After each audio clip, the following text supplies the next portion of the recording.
Assalamualaikum warahmatullahi wabarakatuh.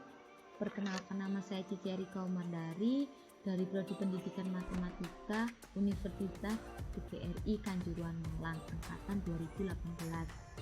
Ini saya akan menjelaskan materi tentang shortcut dan metode. Apa saja yang akan saya jelaskan, yaitu yang pertama shortcut, yang kedua tabular method, yang ketiga pengaplikasian dalam kehidupan sehari-hari. Shortcut atau lintasan terpendek. Algoritma ini biasanya dikenal untuk menghitung lintasan terpendek dari sembarang titik S menuju ke setiap titik T dalam jaringan tertentu. Titik-titik yang akan dilewati diberi label sementara untuk mewakili lintasan terpendek dari titik S menuju semua titik dari lintasan yang dipertimbangkan. Setiap titik mempunyai label permanen yang disebut potensial. Biasanya dinotasikan dengan persegi di luar label. Di sini ada ilustrasi penggunaan algoritma untuk mencari lintasan terpendek dari titik S menuju titik T jaringan. Nah, maka yang pertama, tetapkan simpul S potensi 0. Simpul S ini ditetapkan menjadi 0. Kenapa? Karena S ke S itu tidak memiliki bobot, maka simpul S ini 0. Selanjutnya, lihat titik yang dihasilkan oleh titik S. Titik apa saja yang dihasilkan oleh S? Yaitu titik A, titik B, titik C, dan titik D. Lalu, beri label sementara di titik yang dihasilkan S dengan menambahkan potensial S dengan bobot dari masing-masing sisi yang menghubungkan titik tersebut. Jadi, titik S ke titik A itu 7, S ke B 4, S ke C 9, S ke D 7. Langkah berikutnya, dari label sementara yang dimiliki A, B, C, dan D, pilih label yang angkanya paling kecil. Nah, di sini angka yang paling kecil yaitu 4 di B. Maka jadikan label B potensial dan beri tanda. Tandanya persegi. Selanjutnya, lihat titik yang dihasilkan B. Titik yang dihasilkan B apa saja? A dan C. Kemudian, buat label baru untuk titik A dan titik C. 4 ditambah 1, 5.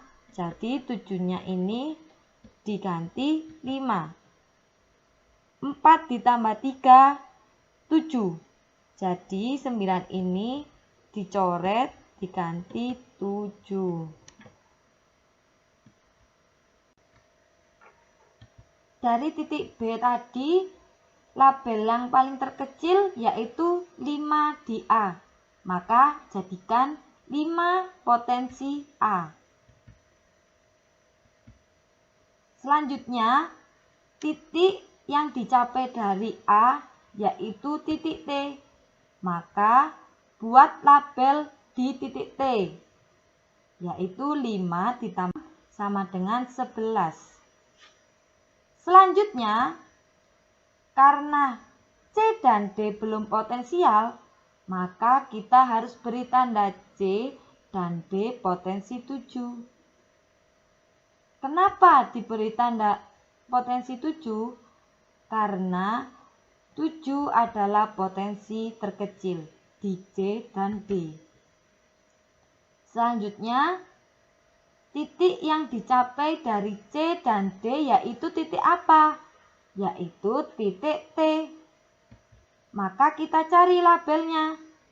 C ke T yaitu 10, C ke D ke T yaitu 11.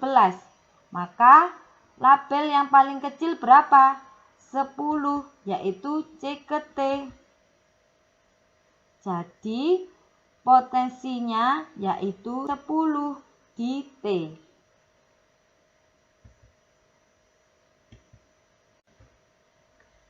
Setelah semua sudah potensial, maka kita akan berjalan mundur untuk menemukan lintasan terpendek. Berjalan mundur dari titik T ke C, dari titik C ke B, titik B ke S. Jadi, jalur terpendek dari S ke T adalah SBC 4 ditambah 3 ditambah 3 sama dengan 10. Maka lintasan terpendek dari S ke T yaitu 10. Selanjutnya, di sini saya akan menjelaskan tentang tabular method atau metode tabular. Dengan menerapkan algoritma di atas tadi, kita dapat dengan mudah menghilangkan jejak label pada simpul atau titik. Metode tabel di sini adalah cara yang mudah untuk kita menghitung algoritma di atas dalam bentuk tabel. Ini adalah cara mencari lintasan terpendek menggunakan metode tabular. Nah, pertama kita cari titik S ke S, itu 0. Kenapa 0? Karena tidak memiliki bobot, maka S ke S itu 0 potensial. Selanjutnya, S ini menghubungkan ke titik mana saja, yaitu titik A, B, C, dan D.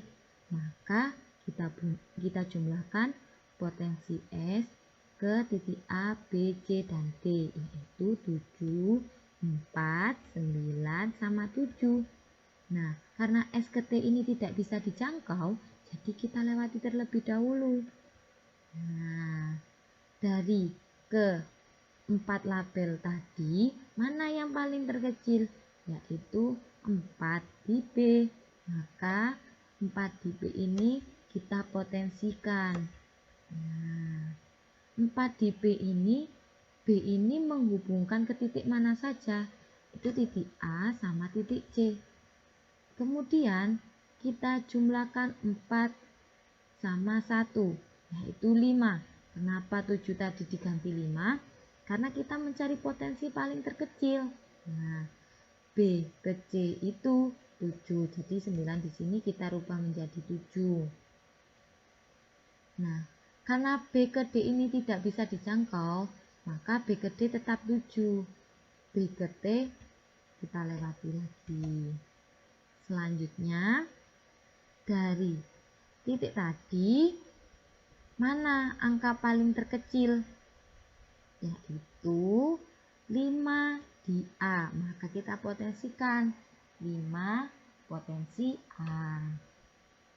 Nah, dari A tadi, A itu menghubungkan kemana? Menghubungkan ke titik B sama T. Tapi karena B tadi sudah potensi, maka kita lanjut, kita cari label dari A ke T, yaitu 11. Selanjutnya, karena C dan D belum potensi, maka kita potensikan. Terus kita cari CD ini menghubungkan ke titik mana saja, yaitu titik T. Maka T ini yaitu 10. Kemudian T ini kita potensikan.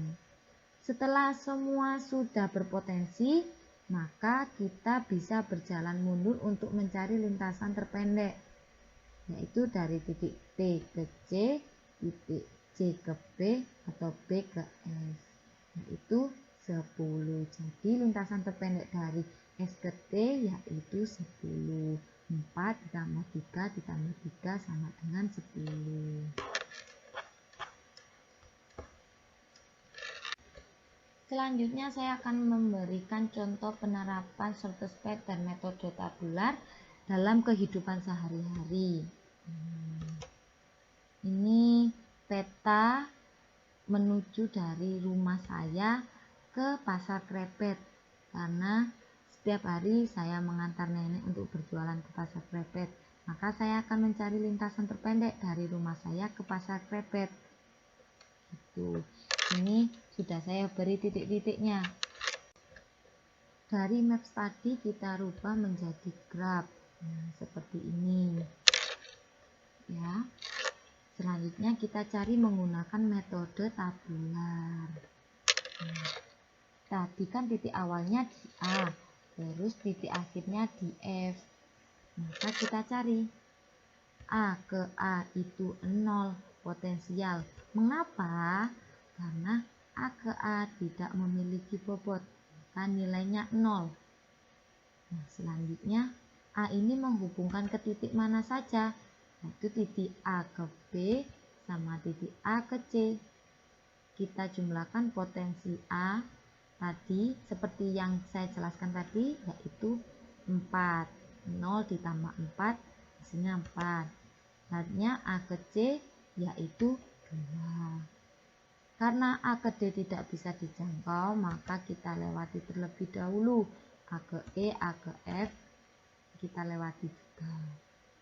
Selanjutnya dari kedua label itu mana yang paling kecil, yaitu C di 2. Maka kita potensikan 2 potensi C atau C potensi 2. Selanjutnya C ke B ini kan sudah potensi paling kecil, maka kita tetapkan 4. C ke D ini tidak bisa dijangkau. C ke E itu 2 tambah 3 yaitu 5, dan C ke F juga belum bisa dijangkau. Dari sini kita lihat ada 2 potensi paling kecil, yaitu 4 dan 5. Maka kita potensikan B itu potensi 4 dan 5 potensi ke BE. Selanjutnya BE ini kan menghubungkan ke titik D, maka BE di D ini yaitu 9. Karena BE ke F ini tidak bisa dijangkau, maka tidak kita cari terlebih dahulu. Selanjutnya dari sini kita lihat mana potensi paling kecil, yaitu 9. Maka 9 kita potensikan, yaitu 9 potensi di D. Nah, selanjutnya D ke F itu yaitu 11 ditambah 9, maka hasilnya 20. Jadi F ke F ini kita potensikan 20 potensi di F. Setelah semua sudah potensi, kita akan berjalan mundur. Maka jalur terpendek dari titik A ke F adalah F D E C A, yaitu 11 tambah 4 tambah 3 tambah 2 sama 20. Terima kasih, sekian penjelasan dari saya. Jika ada kurang lebihnya saya mohon maaf. Apabila ada penjelasan yang kurang jelas, mungkin bisa ditanyakan. Terima kasih. Wassalamualaikum warahmatullahi wabarakatuh.